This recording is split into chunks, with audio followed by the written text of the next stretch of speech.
ในวันที่21มีนา2025กระทรวงการเงินได้แถลงข่าวการรับรองยั่งยืนฐานะทางการคลังของธนาคารคำลาวจำกัดโดยการเป็นประธานของท่านสุริวัฒน์ สุวรรณจุมคำรองรัฐมนตรีกระทรวงการเงินมีผู้ต่างหน้าจากธนาคารแห่งสปป.ลาวบรรดากรมเกี่ยวข้องพร้อมด้วยคณะบริหารธนาคารคำลาวจำกัดและบรรดาธนาคารธุรกิจสถาบันการเงินเข้าร่วมในพิธีแถลงข่าวท่านพุทธศิลป์เฮืองทวงศ์หัวหน้ากรมคุ้มครองทรัพย์สินแห่งรัฐกระทรวงการเงินได้กล่าวรับรองใบยั่งยืนฐานะทางการคลังของธนาคารคำลาวจำกัดเข้าในปึ้มทะเบียนของกระทรวงการเงินและบันทึกการยั่งยืนการชำระไส้แทนหนี้เข้าในระบบอิเล็กทรอนิกส์ของกระทรวงการเงินเพื่อให้ใบยั่งยืนฐานะทางการคลังของธนาคารคำลาวจำกัดมีคุณค่าทางด้านกฎหมายและความสามารถใช้เป็นหลักทรัพย์ค้ำประกันตามกฎหมายได้ซึ่งเป็นเอกสารหลักทรัพย์ค้ำประกันและสามารถจดทะเบียนการค้ำประกันด้วยสังหาริมทรัพย์สำหรับทุกธนาคารและสถาบันการเงินในสปป.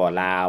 โอกาสนี้ท่านสุริวัฒน์ สุวรรณจุมคำได้แสดงความสมเสยต่อธนาคารคำลาวที่ได้เอาใจใส่ปฏิบัติหน้าเวียกของตนให้สอดคล้องตามระเบียบกฎหมายที่วางออกโดยเฉพาะแม่นการจดทะเบียนใบยั่งยืนฐานะทางการคลังของธนาคารคำลาวจำกัดเข้าในปึ้มทะเบียนของกระทรวงการเงินและบันทึกการยั่งยืนการชำระไส้แทนหนี้เข้าในระบบอิเล็กทรอนิกส์ของกระทรวงการเงินเพื่อเฮ็ดให้ใบยั่งยืนฐานะทางการคลังของธนาคารคำลาวจำกัดมีคุณค่าทางด้านกฎหมายและสามารถนำใช้เป็นหลักทรัพย์ค้ำประกันตามกฎหมายได้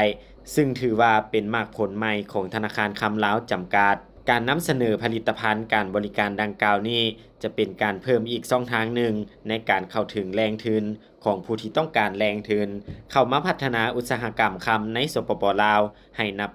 นับขยายตัว